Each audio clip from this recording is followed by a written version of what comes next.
கிறிஸ்துவுக்குள் பிரியமானவர்களே, இயேசு கிறிஸ்துவின் இனிய நாமத்தினாலே இந்த நாளிலும் உங்களை நான் வாழ்த்தி வரவேற்கிறேன்.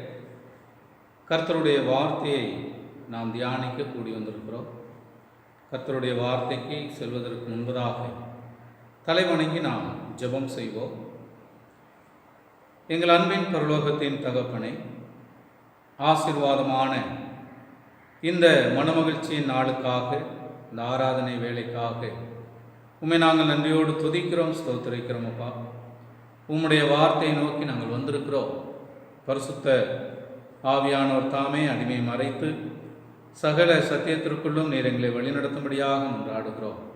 கேட்கிற உள்ளங்களிலே உம்முடைய சத்தியமானது தெளிவாக பதியத்தக்கதாகவும் செயல்படத்தக்கதாகவும் உம்முடைய சமூகத்திலே நாங்கள் மன்றாடுகிறோம்.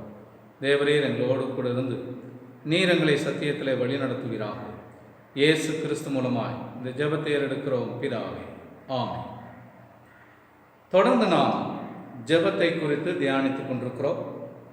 கடந்த வாரத்தில் ஜெபத்தில் நாம் கேட்பதை குறித்து தியானித்திருக்கிறோம்.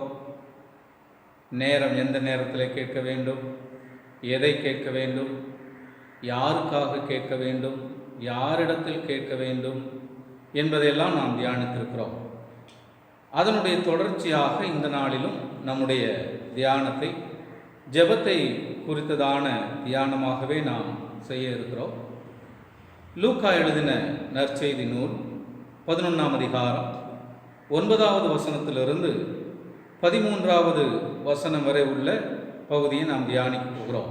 லூக்கா 11 9வது வசனம் முதல் 13 வரை உள்ள பகுதி.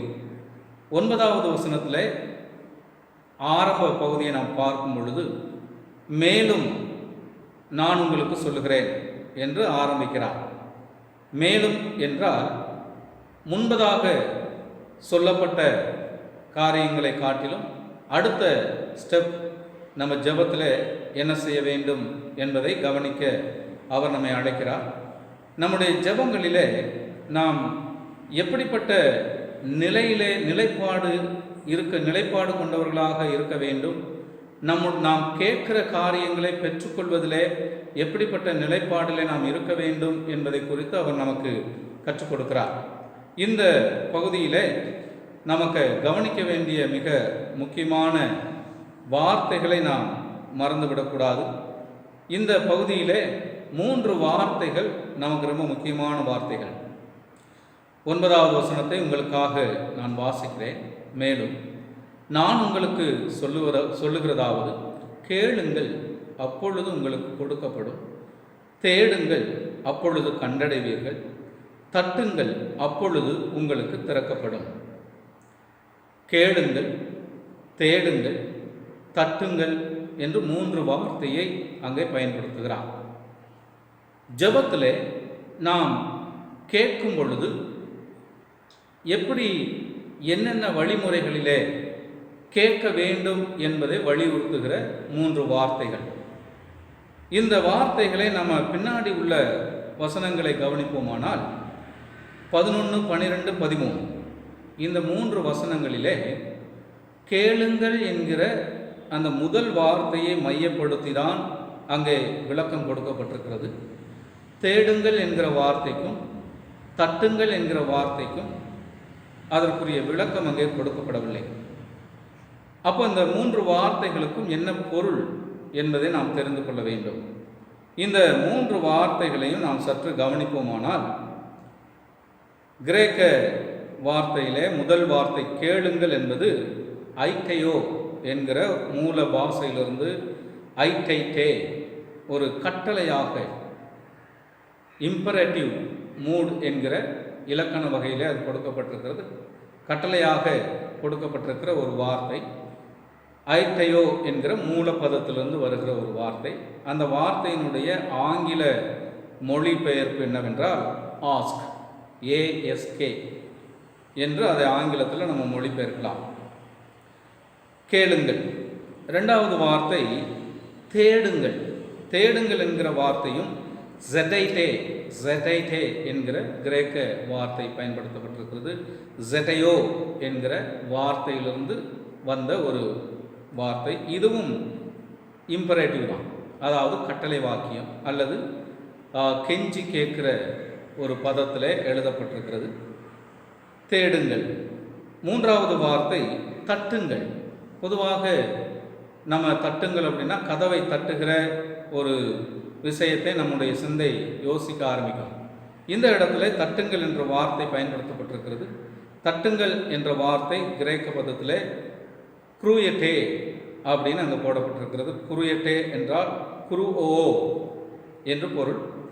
அதனுடைய ஆங்கில விளக்கம் நாக், நாக் என்று சொல்லப்பட்டிருக்கிறது. KNOCK, knock.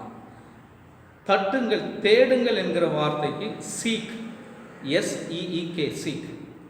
கேளுங்கள் என்கிற வார்த்தைக்கு ஆஸ்க், ASK, ஆஸ்க் என்று 3 வார்த்தைகளாக கொடுக்கப்பட்டிருக்கிறது. இந்த 3 வார்த்தைகளும் ஒரே இலக்கண வகையை சேர்ந்த வார்த்தைகள், இம்பரேட்டிவ் இலக்கணம். இதை கட்டளை என்று சொல்லலாம் அல்லது கெஞ்சி கேட்பது, வருந்தி கேட்பது என்றும் எடுத்துக்கொள்ளலாம். ஸோ இந்த இடத்துல இதை வருந்தி கேட்க வேண்டும் என்கிற மொழியாக்கத்திலே எடுத்துக்கொள்வது தான் சால சிறந்தது. அப்போ இந்த ஜெபத்தில் இந்த 3 வார்த்தைகளை நமக்கு அவர் வைக்கிறார். முதல் வார்த்தை ஆஸ்க், கேளுங்கள்.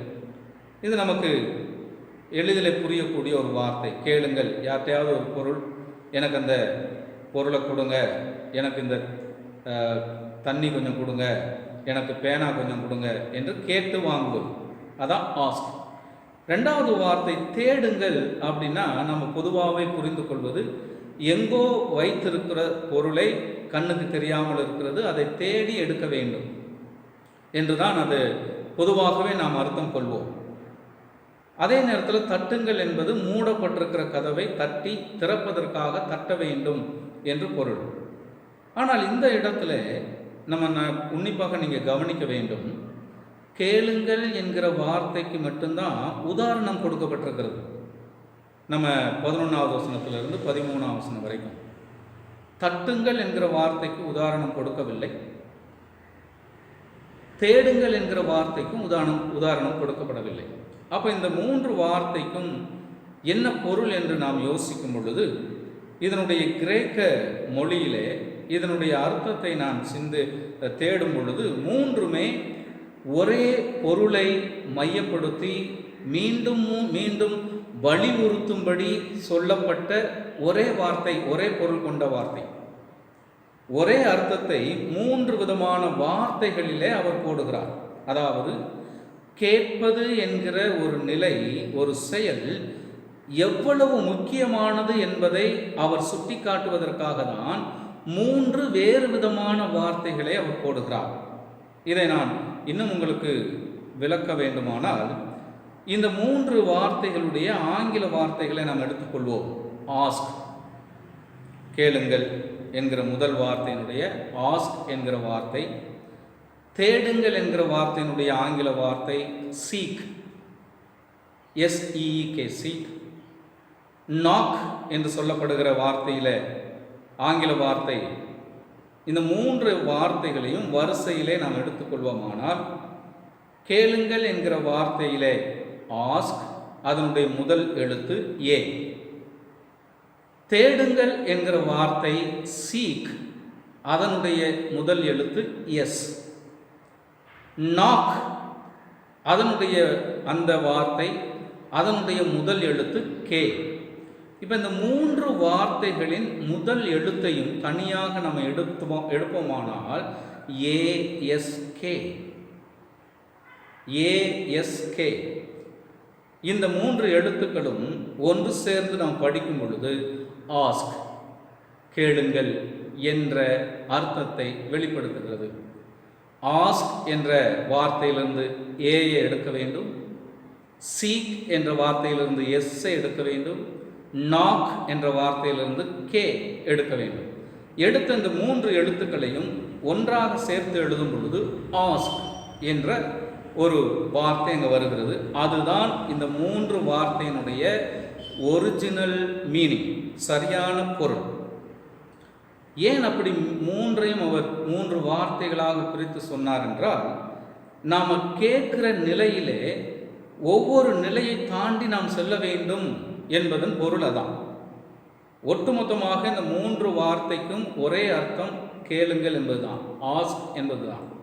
அந்த கேட்கும் நிலையை 3 படிகளிலே 3 நிலைகளை நாம் தாண்டி வர வேண்டும், 3 விதமாக கேட்டு பெற்றுக்கொள்ள வேண்டும் என்பதை வலியுறுத்துவதற்காக கொடுக்கப்பட்ட வார்த்தைகள். ஆகவே இந்த வார்த்தைகளினாலே நம்ம குழம்பிக் கொள்ளக்கூடாது. இப்போ முதல் வார்த்தை பாருங்க, கேளுங்கள் என்பது சாதாரணமாக கெஞ்சி கேட்பதை அங்கே வலியுறுத்துகிறார். நம்முடைய ஜெபத்திலே நாம தேவனுடைய சித்தத்தை செய்யும்படி, பாவமில்லாத வாழ்க்கை வாழும்படி, நம்மிடத்தில் எதிர்பார்த்து வருகிறவர்களுக்கு கொடுப்பதற்காக அன்பை, மன்னிப்பை, உதவியை கொடுப்பதற்காக நம்முடைய நண்பனாகிய இயேசுவிடம், தேவனிடம் கேட்டு பெற்றுக்கொண்டு கொடுக்க வேண்டும் என்று சொல்லி நாம் கடந்த வாரத்திலே பார்த்தோம். அப்படி கேட்டு பெற்றுக்கொள்வதிலே இந்த கேட்க வேண்டிய நிலை 3 தாண்ட வேண்டும். நாம் முதல் நிலை சாதாரணமாக கெஞ்சி, அவரிடத்திலே பரிந்து, அவரிடத்திலே வருந்தி கேட்பது. அந்த நண்பன் தன்னுடைய சிநேகிதனுடைய வீட்டிலே போய் பாது ராத்திரியிலே அதை தான் செய்கிறான். முதல் படி வருந்தி கேட்கிறான். வருந்தி கேட்கிற அந்த முதல் நிலையை இங்கே சாதாரணமாக கேளுங்கள் என்று அவர் குறிப்பிடுகிறார். வருந்தி கேட்கிற அதே நிலையிலே நாம் தொடர்ந்து கேட்டுக்கொண்டே இருப்பது அப்படியே நின்று விடக்கூடாது. நாம் அடுத்த நிலைக்கு செல்ல வேண்டும். அதுதான் தேடுங்கள், சீக். இது கேளுங்களுடைய அடுத்த நிலை. அது எப்படி? விடாமல் தொடர்ந்து கேட்டுக்கொண்டே இருங்கள். என்ன எதிர்பார்க்கிறீர்களோ, பரிசுத்த வாழ்வு வாழ்வதற்கு எனக்கு தேவனுடைய வார்த்தை இயேசு கிறிஸ்து எனக்குள்ளே வேண்டும் என்று நாம் கேட்பதை விடாமல் கேட்டுக்கொண்டே இருக்க வேண்டும், விடாமுயற்சியோடு. அதை தான் இடைவிடாமல் ஜெபம் பண்ணுங்கள் அப்படின்னு அங்கே எழுதப்பட்டிருக்கிறது. நம்ம தொடர்ந்து கேட்டுக்கொண்டே இருக்க வேண்டும். ஒரு நாள் 2 நாள் அல்ல. இன்னைக்கு அநேகருடைய ஜெபங்கள் இந்த 2வது ஸ்டெப்பில் நம்ம தோல்வி அடைந்து போகிறோம். ஒரு நாள் 2 நாள் கேட்குறோம், ஒரு வாரம் 2 வாரம் கேட்குறோம், அதன் பிறகு நம்ம சலித்து விடுகிறது. என்ன, சரி ஆண்டவருக்கு சித்தம் இல்லை. பரிசுத்த வாழ்விலே வாஞ்சை கொண்டவர்கள் அப்படி யோசிக்க மாட்டாங்க. எனக்கு பரிசுத்த வாழ்விலே வாஞ்சை இருக்கிறது, அந்த வாஞ்சை நிறைவேற வேண்டும், அந்த தாகம் திருப்தி அடைய வேண்டும் என்பதற்காக கேட்பவர்கள் 2வது நிலைக்கு செல்ல வேண்டும். அவரை விடாமல் கேட்டுக்கொண்டே இருக்க வேண்டும். 3வது தட்டுங்கள். இது என்ன அர்த்தம் அப்படின்னா, போராடி கேட்க வேண்டும். முதல்ல சாதாரணமாக கெஞ்சி கேட்பது, 2வது விடாமல் தொந்தரவு பண்ணி கேட்டுக்கொண்டே இருப்பது, விடாமல் முயற்சி செய்து கொண்டே இருப்பது, 3வது போராடி. உதாரணத்துக்கு யாக்கோபை நம்ம மறந்து விட முடியாது. அவன் என்ன செய்கிறான்? தேவனிடத்தில் போராடி, என்னை ஆசீர்வதித்தால் ஒழிய உம்மை போக விடேன். அவன் ஆண்டவர் சொல்றாரு, நீ என்னிடத்தில் என்னை போராடி மேற்கொண்டாய். ஸோ அந்த ஒரு நிலைக்கு நம்ம போகணும் நம்முடைய பரிசுத்த வாழ்வு. இப்படி போராடி மேற்கொண்டு தேவனிடத்தில் கேட்கும்போது அவர் நமக்கு நிச்சயம் கொடுப்பார். ஸோ இதை தான் அங்கே இந்த பகுதியில் சொல்கிறார். நம்முடைய ஜெபங்களிலே முதலாவது நாம் வருந்தி கெஞ்சி கேட்கிற ஒரு நிலையை எடுக்க வேண்டும். 2வதாக விடாமல் நச்சரித்து கேட்டுக்கொண்டே இருக்க வேண்டும். 3வதாக போராடி கொண்டே இருக்க வேண்டும், பலவந்தமாக. ஒரு வசனம் விதமாக சொல்லப்பட்டிருக்கிறது. என்ன வசனம் அப்படின்னா, யோவான் காலம் வரைக்கும், யோவான் ஸ்நானகனுடைய காலம் வரைக்கும் தேவனுடைய ராஜ்யம் சுவிசேஷமாய் அறிவிக்கப்பட்டு வந்தது. அன்று முதல் அதுக்கு பிறகு தேவனுடைய ராஜ்யம் பலவந்தம் பண்ணப்படுகிறது. பலவந்தம் பண்ணுகிறவர்கள் அதை பிடித்துக் கொள்கிறார்கள். பலவந்தம் பண்ணுகிறவர்கள் அதை பிடித்துக் கொள்கிறார்கள். ஸோ தேவனிடத்தில் என்னுடைய பரிசுத்த வாழ்வுக்காக நான் ஒரு காரியத்தை கேட்கிறேன் என்றால் அதை பலவந்தமாக கேட்கிற ஒரு நிலைக்கு நான் போக வேண்டும். அந்த ஒரு நிலை என்னுடைய வாழ்க்கையிலே, என்னுடைய ஜெபத்தில் இருக்கிறதா? இந்த 3 நிலை நாம் எடுக்கிறோமா கேட்குற விஷயத்தில்? சாதாரணமாகவே பாருங்களேன், இந்த சமுதாயத்தில் தங்களுடைய பிரச்சனைகளை சாதாரணமாக சொல்லி கெஞ்சி கேட்குறாங்க. அடுத்தது திரும்ப திரும்ப கேட்டுக்கிட்டே இருக்கிறாங்க. 3வது போராடி கேட்குறாங்க, போராட்டம் பண்ணுறாங்க. எங்களுக்கு இதை கொடுக்குற வரைக்கும் நாங்கள் இதை ஓய மாட்டோம், போராட்டம் நடத்துவோம். சாதாரண உலகத்தின் தேவைக்கு மனிதனிடத்தில் கேட்கும்போது இந்த நிலைப்பாட்டை மக்கள் எடுக்கிறாங்க. தேவாதி தேவனிடத்தில் நம்முடைய பரிசுத்த வாழ்வுக்காக கேட்குறோம். நான் ஏற்கனவே கடந்த வாரம் சொல்லியிருக்கிறேன், நாம் கேட்பது இந்த உலக வாழ்வுக்குரியதல்ல, இந்த சரீர வாழ்வுக்குரியதல்ல, நம்முடைய ஆன்மீக வாழ்வுக்காக, பரிசுத்த வாழ்வுக்காக கேட்குறோம். அங்கே என்ன சொல்லப்பட்டிருக்கிறது? நீங்கள் இந்த 3 நிலைகளிலே கேட்க வேண்டும். அப்படி கேட்கும்போது நிச்சயம் தருவேன். அதுக்கு தான் அந்த உதாரணத்தை சொல்கிறார். 11, 12, 13 வசனங்களில் தகப்பனிடத்தில் அப்பத்தை கேட்டால் கல்லை கொடுப்பானா? உலகத்தில் உங்கள் தகப்பன்மார் தன்னிடத்தில் அப்பத்தை கேட்குற பிள்ளைக்கு கல்லை கொடுப்பானா? மீனை கேட்கிற பிள்ளைக்கு பாம்பை கொடுப்பானா? அல்லது தேலை கொடுப்பானா? முட்டையை கேட்குற பிள்ளைக்கு தேலை கொடுப்பானா? அப்போ சாதாரண அந்த உலகத்தில் இருக்கக்கூடிய தகப்பன்மாரே உங்களுக்கு எது தேவை என்று அறிந்து நீங்கள் கேட்கும்போது அதை கொடுப்பாரானால், பரமபிதாவாகிய அவர் நீங்கள் இந்த 3 நிலைகளிலே கேட்பதை நிச்சயம் கொடுப்பார். அப்போ அவர் என்ன கொடுப்பாரு? அதை தான் இங்கே பரிசுத்த ஆவியானவரை கொடுப்பது அதிக நிச்சயம் அல்லவா அப்படின்னு எழுதுகிறாங்க. இதே பகுதியை மத்தேயுல நம்ம பார்த்தா பரமபிதா நல்ல ஈவை கொடுப்பது நிச்சயம் அல்லவா அப்படின்னு எழுதுகிறாங்க. அந்த நல்ல ஈவு என்ன அப்படின்னு இந்த லூக்கா இங்கே பதிவு பண்ணுகிறார். அந்த நல்ல ஈவு தான் பரிசுத்த ஆவியானவர். பரிசுத்த ஆவியானவர் ஒரு மனுஷனுக்குள்ள வந்தால் மட்டும்தான் அந்த மனிதனால் இந்த பூமியிலே பரிசுத்த வாழ்க்கையை தொடர முடியும், வாழ முடியும், பரிசுத்தத்திலே நிலைத்திருக்க முடியும். நான் ஏற்கனவே சொன்னேன், ஒருத்தரை நான் மன்னிக்கணும் அப்படின்னா என்னால் முடியாது, என்னிடத்துல அது இல்லை. அப்போ அவர் எனக்குள்ளே வரும் பொழுதுதான் என்னால் அவரை மனப்பூர்வமாக, எனக்கு தீமை செய்தவர்களை மனப்பூர்வமாக மன்னிக்க முடியும், மன்னிப்பை கொடுக்க முடியும். அதற்காக தான் பரிசுத்த ஆவியானவர் நமக்குள்ள வேணும். நாம பலவீனர்கள். இப்போ பரிசுத்த ஆவியானவர் எதற்காக இந்த பூமியிலே கொடுக்கப்பட்டார் என்பதனுடைய நோக்கமே அப்போஸ்தலர் 1:8 அங்கே என்ன சொல்லப்பட்டிருக்கிறது? பரிசுத்த ஆவியானவர் உங்களிடத்திலே வரும் பொழுது நீங்கள் பலன் அடைவீர்கள். முதல் வேலையை தான். அது வரைக்கும் சீசர்களுக்கு பலன் இல்லை, வந்துட்டு போயிட்டு இருந்தாங்க, விழுந்துடுறாங்க, அவருடைய வார்த்தைகளை புரிந்து கொள்ள முடியவில்லை. ஆனால் எப்போ பரிசுத்த ஆவியானவர் அவங்களுக்குள்ள கொடுக்கப்பட்டாரோ அப்போ எல்லா பயமும் அவங்கள விட்டு போய்விட்டது, பலவீனம் போய்விட்டது, இல்லாமை என்கிற நிலை அவங்க விட்டு போனது. பூரணராக மாற்றப்பட்டார்கள், தேவனுக்காக பரிசுத்தர்களாக வாழ ஆரம்பித்தார்கள். எப்பேற்பட்ட சூழ்நிலை வந்தாலும் தங்களுடைய பரிசுத்த நிலையை, பரிசுத்த வாழ்வை இழக்காமல் காத்து கொண்டு அதில் வெற்றி சிறந்தார்கள். ஆகவே அதற்காக தான் கொடுக்கப்பட்டார் பரிசுத்த ஆவியானவர். இப்போ இங்கே நாம் இந்த வசனங்களை பொதுவாகவே திருச்சபை விசுவாசிகள் இதை தவறாகவே பயன்படுத்துகிறோம்.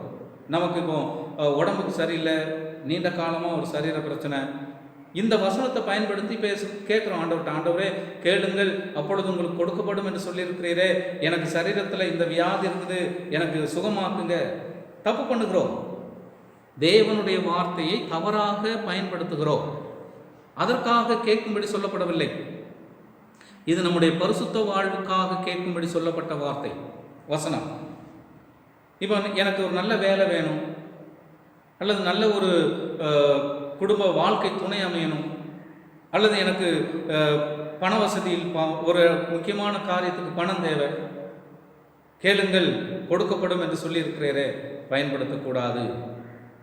அதற்காக சொல்லப்பட்ட வசனம் அல்ல. இது பரிசுத்த ஆவியானவரை பெற்றுக்கொள்ளும்படி கொடுக்கப்பட்ட வசனம். இப்போ அங்கே உதாரணத்துக்கு சொல்கிறேன்னா, இப்போ நான் எனக்கு ஒரு கார் தேவைன்னு வச்சுக்கிறேங்க, இல்லை ஒரு வீடு தேவைன்னு வச்சுக்கிறேங்க. நான் ஜெபத்தில் ஆண்டவரே கேளுங்கள் அப்பொழுது உங்களுக்கு கொடுக்கப்படும் சொல்லியிருக்கிறீங்க, எனக்கு ஒரு வீடு வேணும் ஆண்டவரே அப்படின்னு நான் கேட்குறேன். ஆனால் ஆண்டவர் என்ன சொல்கிறாரு தெரியுமா? நான் பரிசுத்த ஆவியானவர் தான்ப்பா கொடுப்பேன்னு சொல்லியிருக்கிறேன்.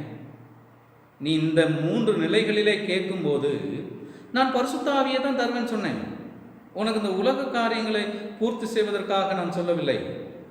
நம்ம வேதத்தை தவறாகவே புரிந்து கொள்கிறோம். பரிசுத்த ஆவியானவர் எதற்கு கொடுக்கப்பட வேண்டும்? தேவாதி தேவன் எதிர்பார்க்கிற பரிசுத்த வாழ்க்கை நம்மிலிருந்து செயல்படுத்துவதற்காக. அப்போ அங்கே அப்போஸ்தலர் 1:8 என்ன சொல்லுகிறது? நீங்கள் பலன் அடைவீர்கள். அதாவது you will receive power. You will receive power. பவர்னா என்னது? டுனாமின் அப்படிங்கிற வார்த்தை பயன்படுத்தப்பட்டிருக்கிறது. டுனாமின், டுனாமிஸ் என்கிற வார்த்தை. Strength and ability. பவர்னா ஸ்ட்ரென்த் அண்ட் எபிலிட்டி, வலிமையும் செயல்திறனும். ஸோ பரிசுத்த வாழ்வு வாழ்வதற்கு நமக்கு வலிமையும் வல்லமையும் செயல்திறனும் வேண்டும்.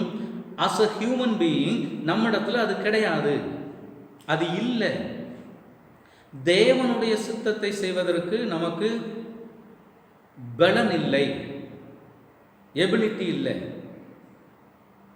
அந்த பலனை செயல்திறனை நமக்கு கொடுப்பதற்காக நம்மிலே ஊற்றப்பட்டவர் கொடுக்கப்பட்டவர் தான் பரிசுத்த ஆவியானவர். அவர் வந்த பிறகு நீங்கள் பலன் அடைவீர்கள். அந்த 3.5 ஆண்டுகள் அவங்கள பார்த்தீங்கன்னா அடிக்கடி சோதனையில் விழுந்துகிட்டே கிடந்தாங்க. நான் பெரியவனா நீ பெரியவனாங்கிற பெருமை அவங்களில் வந்துக்கிட்டு போயிட்டு இருந்தது. ஆண்டவருடைய வார்த்தையை சரியாக புரிந்து கொள்ள அவங்களால முடியலை, பின்வாங்கி போயிட்டு இருந்தாங்க, மறுதலித்து போனார். ஸோ இப்படி விழுந்து விழுந்து போயிட்டு இருந்தாங்க. ஆனால் எப்போ பரிசுத்த ஆவியானவர் வந்தாரோ அப்பொழுது அவர்கள் பலன் அடைந்தார்கள். அவர்களுக்குள்ள வல்லமை வந்தது, ஸ்ட்ரென்த், பலன் வந்தது, செயல்திறன் வந்தது, நீடித்திருக்கிற தன்மை, அதாவது சத்துவம். கொஞ்ச நாளைக்கு பரிசுத்தமாக இருந்து திடீர்னு சோதனை வந்தது விழுந்து போவதல்ல.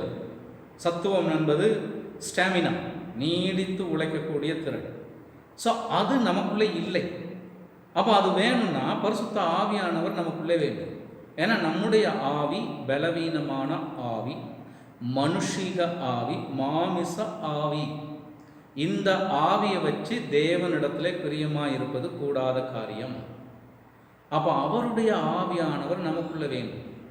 அப்போ தேவனுடைய வார்த்தையாகி இயேசு கிறிஸ்து என்கிற அந்த ஜீவ அப்பத்தை நாம் கேட்டு பெற்றுக்கொள்ளும் பொழுது அந்த ஜீவ அப்பம் பரிசுத்த ஆவியானவர் என்கிற வடிவிலே நமக்குள்ளே கொடுக்கப்படுகிறார்.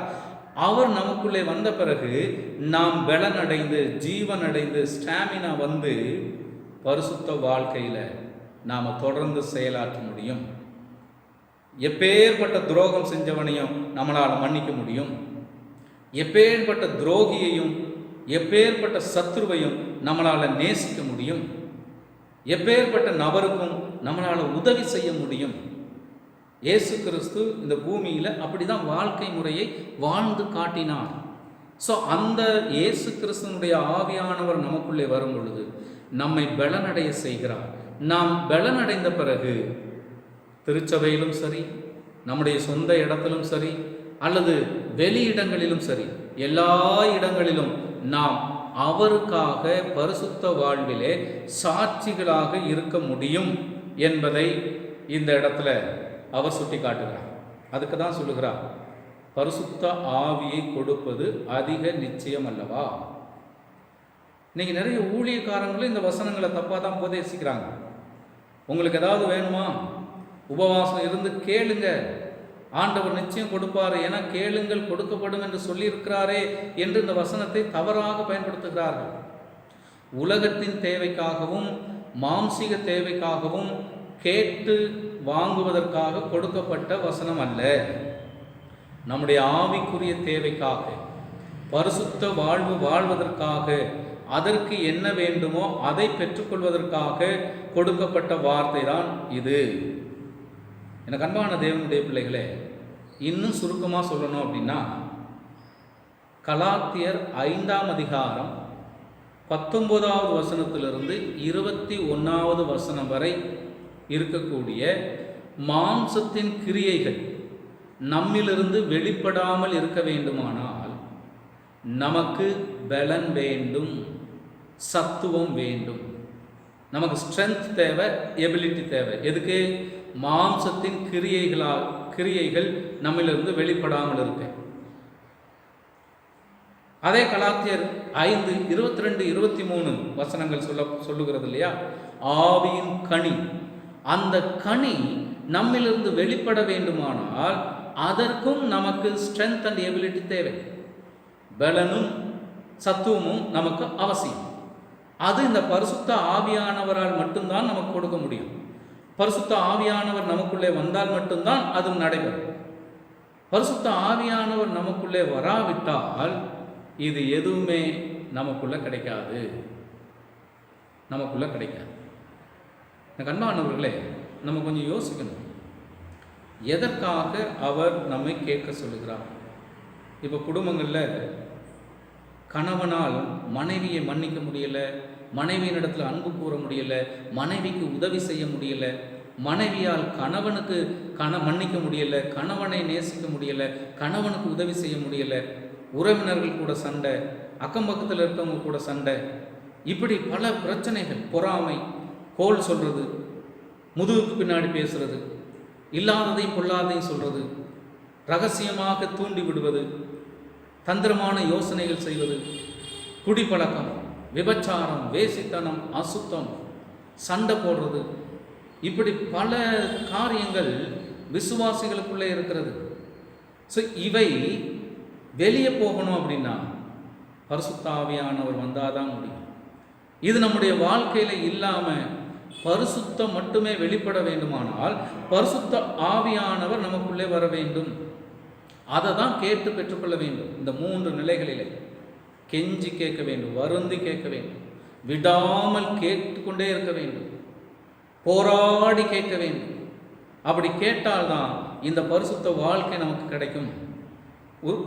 ரோமர் 8ஆம் அதிகாரம் 6வது வசனம் இவ்விதமாக சொல்லுகிறது. ரோமர் 8:6, மாம்ச சிந்தை மரணம், ஆவியின் சிந்தையோ ஜீவனும் சமாதானமுமா.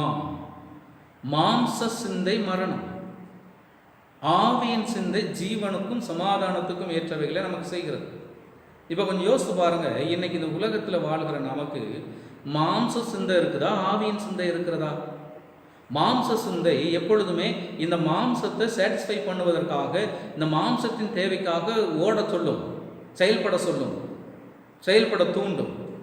ஆனால் ஆவியின் சிந்தை தேவனுடைய சித்தம் என்ன, தேவன் என்ன விரும்புகிறார் என்பதை செய்வதற்கு நம்மை தூண்டும். அப்போ நம்ம யோசித்து பார்க்கணும், இன்னைக்கு இந்த பூமியில் நான் மாம்ச சிந்தையிலே வாழ்கிறேனா, ஆவியின் சிந்தையிலே வாழ்கிறேனா? மத்தேயு 6:33 எல்லாருக்குமே தெரிந்த ஒரு வசனம். அந்த வசனம் என்ன சொல்லுகிறது? முதலாவது, the first priority should be given. முதலாவது தேவனுடைய ராஜ்யத்தையும் அவருடைய நீதியையும் தேடுங்கள். இன்னைக்கு நம்ம எதை முதலாவது வைக்கிறோம்? நம்முடைய சரீர தேவையையும் நம்முடைய உலக தேவையையும் தான் முதலாவது வைக்கிறோம்.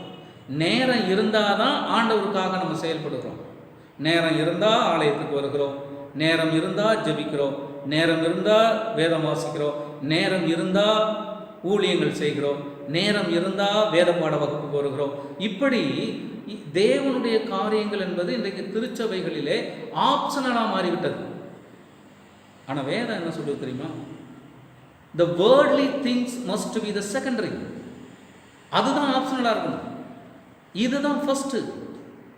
தேவனுடைய காரியம், தேவனுடைய ராஜ்யம், அவருடைய நீதி. இப்போ பரிசுத்த ஆவியானவர் இருந்தால் தான் இதை நம்ம செய்ய முடியும். பரிசுத்த ஆவியானவர் இல்லாவிட்டால் நாம் மாம்ச சிந்தையிலே ஓட ஆரம்பித்து விடுவோம். மாம்சத்துக்கு ஏற்றவைகளை சிந்திக்க ஆரம்பிப்போம், அதை தேட ஆரம்பிப்போம்.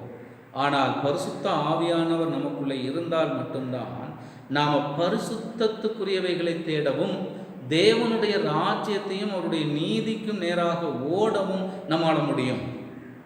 ஒரு சிறிய குறிப்பை இந்த வேளையில சொல்லி நான் நிறைவு செய்ய விரும்புகிறேன்.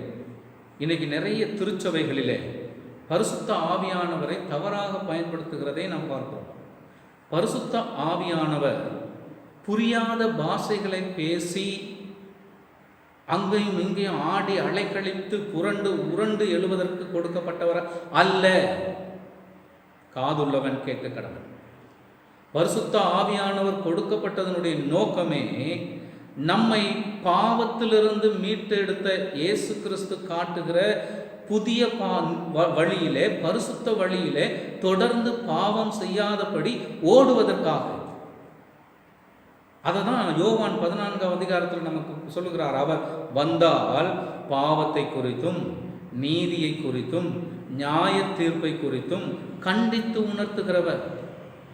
ஸோ பரிசுத்த ஆவியானவர் ஒரு மனுஷனுக்குள்ள வந்தால் அந்த மனிதனை பாவம் செய்ய விடாதபடி பாவத்தை குறித்து கண்டித்து உணர்த்துவார், நீதியை குறித்து கண்டித்து உணர்த்துவார், நியாய தீர்ப்பை குறித்து கண்டித்து உணர்த்துவார், பரிசுத்த பாதையிலே நடக்க செய்வார். ஆனால் இன்னைக்கு நம்ம என்ன யோசிக்கிறோம்? பரிசுத்த ஆவி வந்துருச்சுன்னா அப்படியே உடம்பெல்லாம் ஆடும், புரியாத பாச வாயிலிருந்து வரும். பெரிய தவறு, அது பெரிய பாவம்.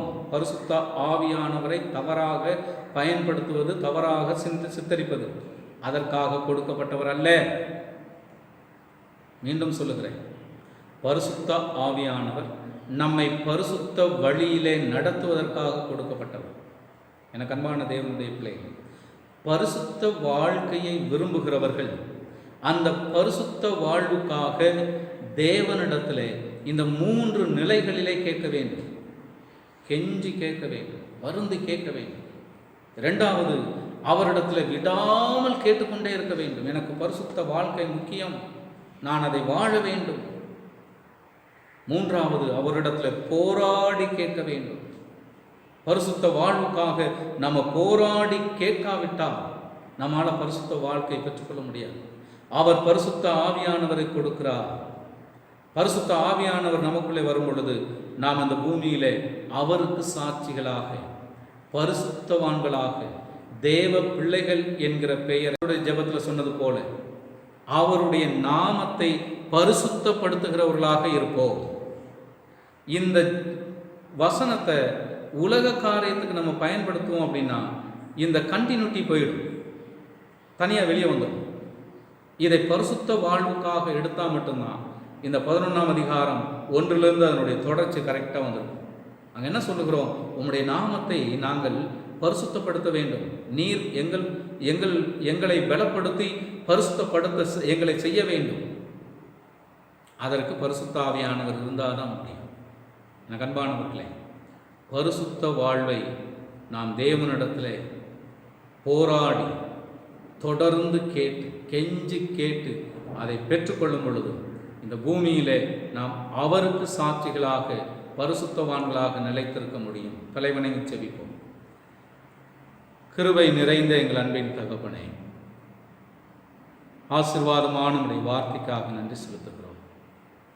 ஜெபத்திலே கேட்பதை குறித்து எங்களுக்கு கற்றுக் கொடுத்திருக்கு. பரிசுத்த வாழ்வை குறித்து கேட்க வேண்டும். அந்த பரிசுத்த வாழ்வை குறித்து கேட்கும் பொழுது 3 நிலைகளை நாங்கள் பின்பற்ற வேண்டும். சாதாரணமாக நாங்கள் கெஞ்சி வருந்தி கேட்க வேண்டும். 2வதாக நாங்கள் தொடர்ந்து விடாமல் கேட்டுக்கொண்டே இருக்க வேண்டும், நச்சரித்து கேட்க வேண்டும் என்று எங்களுக்கு கற்றுக் கொடுத்திருக்கிறேன். அடுத்தபடியாக நாங்கள் போராடி கேட்க வேண்டும் என்று கற்றுக் கொடுத்திருக்கிறீர். அவ்விதமாக நாங்கள் கேட்கும் பொழுது நிச்சயமாக நீர் பரிசுத்த ஆவியானவரை எங்களுக்குள்ளே கொடுத்து அவர் மூலமாக எங்களை பரிசுத்த பாதையிலே வழிநடத்துகிறவர் என்பதை நாங்கள் இந்த நாளிலே கற்றிருக்கிறோம். அப்படிப்பட்ட பரிசுத்த வாழ்க்கை வாழ நீர் எங்களை பலப்படுத்துவீராக, எங்களை கரம் பிடிப்பீராக, எங்களுக்குள்ளே வருவீராக. உம்முடைய நாமத்தை நாங்கள் இந்த பூமியிலே மகிமைப்படுத்த உம்முடைய பிள்ளைகள் என்கிற சாட்சிகளாக நாங்கள் வாழ நீர் எங்களுக்கு உதவி செய்வீராக. இயேசு கிறிஸ்து மூலமாக ஜெபத்தை எடுக்கிறோம் பிதாவே. ஆமென். ஆமென். கர்த்தர் உங்களை ஆசீர்வதிப்பாராக. ஆமென்.